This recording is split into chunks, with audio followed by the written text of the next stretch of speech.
Welcome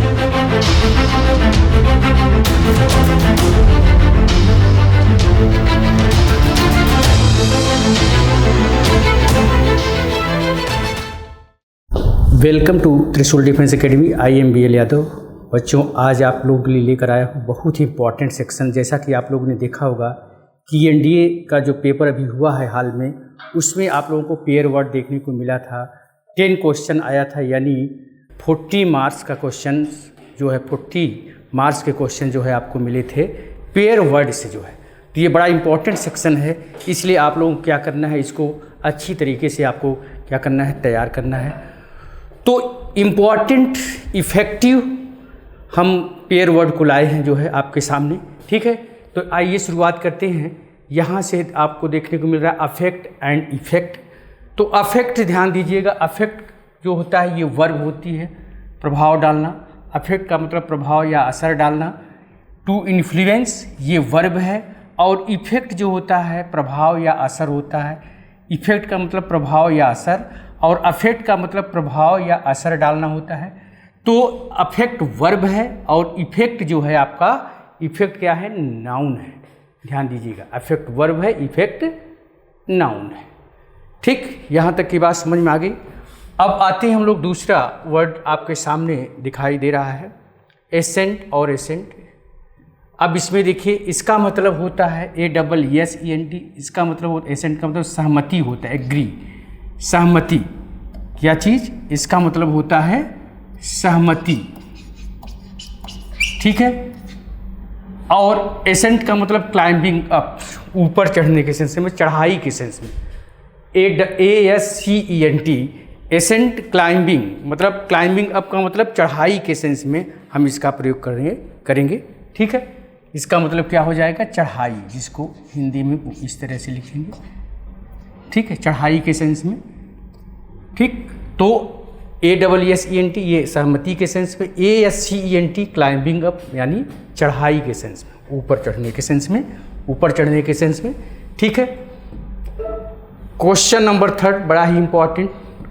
एक बार देखें आप लोग, दोनों की मीनिंग में आपको ज़बरदस्त अंतर दिखाई देगा, ठीक है।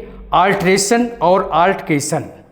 आल्ट्रेशन, ये आल्ट्रेशन पढ़ा जाता है, ALTERATION, आल्ट्रेशन। आल्ट्रेशन का मतलब चेंज होता है, परिवर्तन होता है, चेंज या परिवर्तन, ठीक है, बदलाव, ठीक है, आल्ट्रेशन। और आल्टरकेशन, आल्टरकेशन का मतलब होता है हाथापाई या नॉइजी आर्गूमेंट। आल्टरकेशन का मतलब होता है, आल्टरकेशन का मतलब होता है अननॉइजी आर्गूमेंट, जिसको कहते हैं कि हाथापाई करना, हाथापाई करना यानी लड़ाई झगड़े के सेंस में इसका प्रयोग करेंगे आल्टरकेशन का। और आल्ट्रेशन का मतलब होता है परिवर्तन, ठीक है। तो ये परिवर्तन की मीनिंग देगा, किसकी मीनिंग देगा, परिवर्तन। और ये जो है कलह कह सकते हो, कलह या हाथापाई भी कह सकते हो, ठीक है। तो आल्ट्रेशन और आल्टरकेशन दोनों के प्रोनाउंसिएशन में अंतर है, ये ध्यान रखिएगा, ठीक है। इसके बाद फिर हम लोग आते हैं क्वेश्चन नंबर 4 में। ये तो आसान है, बर्थ और बर्थ, स्पेलिंग में अंतर है, BIRTH। इसका मतलब होगा टू बी बॉर्न, जन्म देना, पैदा होने के सेंस में, ठीक है, पैदा होने के सेंस में ये यूज करोगे। अब BERTH बर्थ सीट होती है, सीट इन ट्रेन वगैरह में जो आपने देखा होगा कि बर्थ सीट होती है, उसको हम ये वाली स्पेलिंग रखते हैं BERTH। और जन्म देने वाला जो होता है बर्थ, टू बी बॉर्न वाला मीनिंग कौन देगा, BIRTH, उत्पन्न होना या जन्म देना, ठीक है, बर्थ, BIRTH। क्लियर है। इसके बाद ब्रिडल और ब्राइडल, ठीक है। यहाँ पर देखिए BRIDLE, ब्रिडल और ब्रिडल, यहाँ पर दोनों की स्पेलिंग में भी अंतर है, आप देख सकते हैं। एक बार पहले आप लोग देखिए, BRIDLE, जिसको हम क्या कहते हैं, लगाम कहते हैं, रेंज। इसका मतलब लगाम होता है, जैसे घोड़े वगैरह की लगाम पहनाई जाती है, लगाम, ठीक है, ये होता है BRIDLE। अब ब्राइडल जो होता है, ऑफ ब्राइड, मतलब दुल्हन का, ऑफ ब्राइड, ऑफ ब्राइड का मतलब वधू का या दुल्हन का, आप कह सकते हो वधू का, वधू का या दुल्हन का, ब्राइडल होता है, ठीक है। तो BRIDL ब्राइडल रेंज मतलब लगाम होता है, ब्राइडल ऑफ ब्राइड यानी वधू का, ठीक है। इसके बाद हम लोग आगे बढ़ते हैं, बेल और बेल, ठीक है। BAIL बेल का मतलब सिक्योरिटी या जमानत कह सकती हो। BAIL बेल का मतलब सिक्योरिटी या जमानत भी कह सकते हो। अब BALE बेल का मतलब होता है बंडल ऑफ क्लॉथ, कपड़ों का गट्ठर। अब बंडल ऑफ क्लॉथ को कहा जाता है BALE बेल। अब BAIL बेल का मतलब सिक्योरिटी, इसको जमानत भी कहा जाता है, राइट। स्पेलिंग में अंतर है, ध्यान दीजिएगा। पहले वाले की स्पेलिंग BAIL है, दूसरे की BALE है, ठीक है। यहाँ तक की बात समझ में आ गई। कोट वगैरह के में भी बेल वगैरह जो होती है उसको यही स्पेलिंग होती है, बेल, ठीक है। इसके बाद हम लोग आते हैं काउंसिल एंड काउंसिल, ये दोनों में अंतर है। COUNCIL काउंसिल एंड असेंबली, सभा, इसको क्या कहते हैं, ये सभा का मीनिंग देता है, ठीक है। क्या है, ये सभा है, ठीक है। और काउंसिल का मतलब क्या होता है, सलाह, सलाह या एडवाइस, ठीक है, सलाह, इसका मतलब क्या होगा, सलाह। तो बच्चों अब फिर से बेल और बेल को देखिए, आपके सामने दिख रहा होगा BAIL बेल। बेल का मतलब होता है सिक्योरिटी यानी जमानत कहा जाता है इसको, BAIL सिक्योरिटी यानी जमानत। अब BALE जो होता है, इस बेल का मतलब होता है बंडल ऑफ क्लॉथ यानी कपड़ों का गट्ठर को कहा जाता है। अब बंडल ऑफ क्लॉथ को कहा जाता है कपड़ों का गट्ठर को हम BALE बेल बोलेंगे, ठीक है। इसके बाद फिर हम लोग आगे बढ़ते हैं। नेक्स्ट 7 नंबर में है काउंसिल और काउंसिल। ये दोनों में क्या अंतर है, काउंसिल COUNCIL, काउंसिल का मतलब होता है एन असेंबली, सभा, जिसको हिंदी में हम बोलते हैं सभा। COUNCIL काउंसिल का मतलब एन असेंबली होता है। COUNSEL इसका मतलब सलाह होता है, एडवाइस होता है। इसका मतलब क्या होता है, सलाह या एडवाइस, राइट, क्लियर है। इसके बाद फिर हम लोग आगे बढ़ते हैं। नेक्स्ट है ड्यूएल और ड्यूएल। इसका मतलब होता है DUEL। ड्यूएल का मतलब होता है द्वंद्व युद्ध, fight between two persons, fight between two persons यानी द्वंद्व युद्ध, द्वंद्व युद्ध, ठीक है। DUEL ड्यूएल का मतलब फाइट बिटवीन टू पर्सन। और ये ड्यूएल DUAL इसका मतलब होता है दुगुना, डबल। इसका मतलब क्या होता है, दुगुना यानी डबल की मीनिंग देता है, ठीक है। तो स्पेलिंग में अंतर है, DUEL है, इसका मतलब ड्यूएल का मतलब फाइट बिटवीन टू पर्सन, और ड्यूएल DUAL इसका मतलब डबल, ठीक है, डबल, क्लियर। इसके बाद हम लोग आगे बढ़ते हैं इरप्शन और एंड इरप्शन। इसमें दोनों की स्पेलिंग में अंतर। इरप्ट से बना है, इरप्ट का मतलब होता है फटना, जैसे ज्वालामुखी का फटना। तो इरप्शन का मतलब सडन आउटब्रेक, सडन आउटब्रेक यानी विस्फोट जिसको कहा जाता है, इसको हिंदी में हम लोग कहते हैं विस्फोट। इरप्शन ज्वालामुखी का फटना, इरप्शन, सडन आउटब्रेक। और IRRUPTI इसका मतलब होता है इन्वेजन। इन्वेजन का मतलब होता है चढ़ाई, राइट। इन्वेजन का मतलब क्या होता है, चढ़ाई या धावा। इरप्शन, इरप्शन का मतलब चढ़ाई या धावा होता है, ये ध्यान रखिएगा। इसका मतलब होता है चढ़ाई करना, किसी देश के ऊपर चढ़ाई करना, या धावा बोलना भी कह सकते हो, ठीक है। ये होता है IRRUPTI इरप्शन यानी इन्वेजन। इरप्शन का मतलब होता है सडन आउट ब्रेक, अचानक विस्फोट हो जाना, ठीक है। इसके बाद आते हम लोग आगे बढ़ते हैं।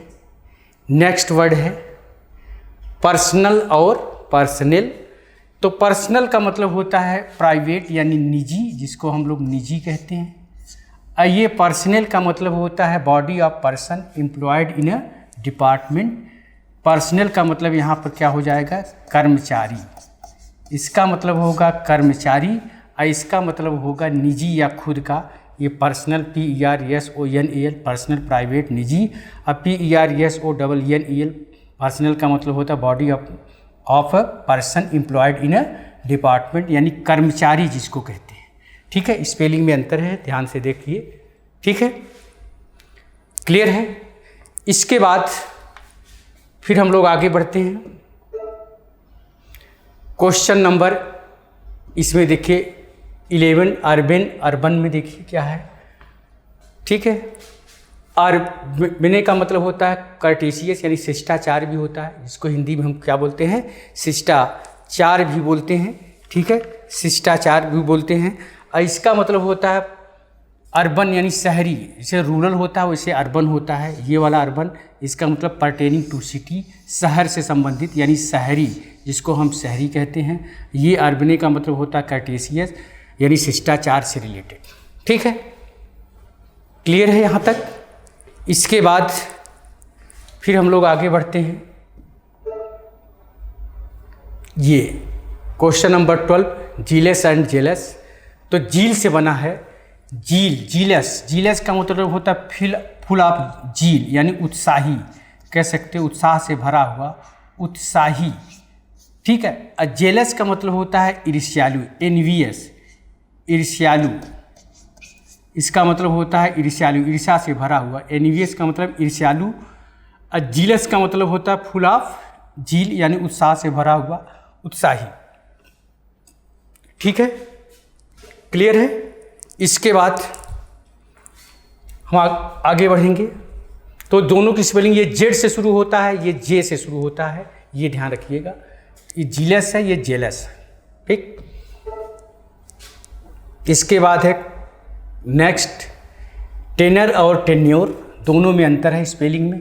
टेनर का मतलब होता है जनरल मीनिंग, आशय, तात्पर्य, जिसको हिंदी में कहा जाता है तात्पर्य, तात्पर्य या आशय, आशय या तात्पर्य, अर्थ जिसको कहा जाता है। तो टेनर का मतलब होता है जनरल मीनिंग यानी आशय, तात्पर्य, तात्पर्य या आशय। और टेन्योर का मतलब होता है ड्यूरेशन ऑफ होल्डिंग ऑफिस यानी कार्यकाल, कार्यकाल को कहा जाता है, कार्यकाल, ठीक है। टेन्योर का मतलब कार्यकाल होता है। और इसका मतलब होता है जनरल मीनिंग यानी तात्पर्य, आशय, ठीक है। क्लियर है यहाँ तक। इसके बाद नेक्स्ट वर्ड है, नेक्स्ट वर्ड आपके सामने लाइटिंग, लाइटनिंग, लाइटेनिंग।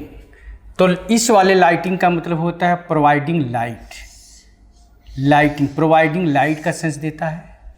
और लाइटनिंग का मतलब होता है जो आसमान से बिजली गिरती है, बारिश वगैरह जब होती है, तूफान वगैरह, तो उसमें आसमान से जो बिजली गिरती है उसको कहा जाता है ये लाइटनिंग होता है, यानी इलेक्ट्रिक डिस्चार्ज फ्रॉम क्लाउड्स, आसमान से जो बिजली गिरती है। और ये लाइटनिंग का मतलब होता है मेकिंग लेस हैवी, मतलब हल्का करना, कमज़ोर करना, हल्का करना, लाइटनिंग। लाइटनिंग का मतलब मेकिंग लेस हैवी यानी हल्का करना, ठीक है। यहाँ तक की बात समझिए। थोड़ा सा स्पेलिंग में अंतर है, लाइटिंग, लाइटनिंग और लाइटेनिंग, ठीक है। इसके बाद नेक्स्ट वर्ड है आप लोग के सामने, ये दिख रहा है मेज और मेज, दोनों की स्पेलिंग में अंतर है। एक है MAJD है और दूसरा है MAIJD है, दूसरा MAIJD, ठीक है। इसका मतलब होता है, मेज का मतलब होता है भूल भुलैया, नाउन की तरह लेंगे तो इसका मतलब भूल भुलैया होता है, ठीक है।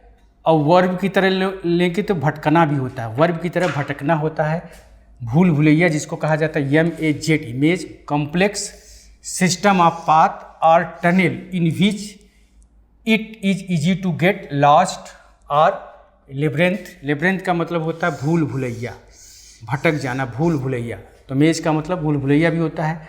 MAIZE इसका मतलब होता है भुट्टा, कॉर्न जिसको कहा जाता है, MAIZE। मेज का मतलब होता है कॉर्न, कॉर्न का मतलब हिंदी में बोले तो भुट्टा, जिसको आप कहते हो मकई, मकई या मक्का या भुट्टा, जिसको मकई भुट्टा कहते हो आप लोग हिंदी में, मकई, मक्का या भुट्टा, वो मेज होता है MAIZE। MAJD का मतलब नाउन के सेंस में भूल भुलैया होता है, complex system of path or tunnel in which it is easy to get lost or labyrinth, ठीक है। तो यहाँ तक की बात मेरे ख्याल से आप लोगों को समझ में आ गई होगी। तो इस तरह से हम बहुत सारी वीडियो आप लोगों के सामने लेकर आएंगे। बहुत इंपॉर्टेंट, मैंने बहुत सेलेक्टिव चीज़ों को लिया है, ठीक है। अभी इसके बाद शायद हाँ, आज यहीं तक हम रखेंगे, क्योंकि क्वेश्चन अब इसके बाद कंटिन्यू में कल की वीडियो में आप लोग देखेंगे। तो पेयर वर्ड को मैं बहुत सेलेक्टिव लेकर आ रहा हूँ, इसलिए इसको जितना मैं आप लोगों को दे रहा हूँ, इसको आप लोग एक कॉपी में नोट करते हुए चलेंगे, याद करते हुए चलेंगे। इसमें से आपके एग्जाम में ज़रूर मिलेगा जो है। तो आज यहीं तक, जय हिंद। अब डिफेंस एग्जाम क्रैक करना हुआ और भी आसान, त्रिशूल डिफेंस एकेडमी लेकर आए हैं बिल्कुल ही एडवांस लर्निंग ऐप। तो आज ही ज्वाइन करें और स्टार्ट करें अपनी ऑनलाइन क्लासेस।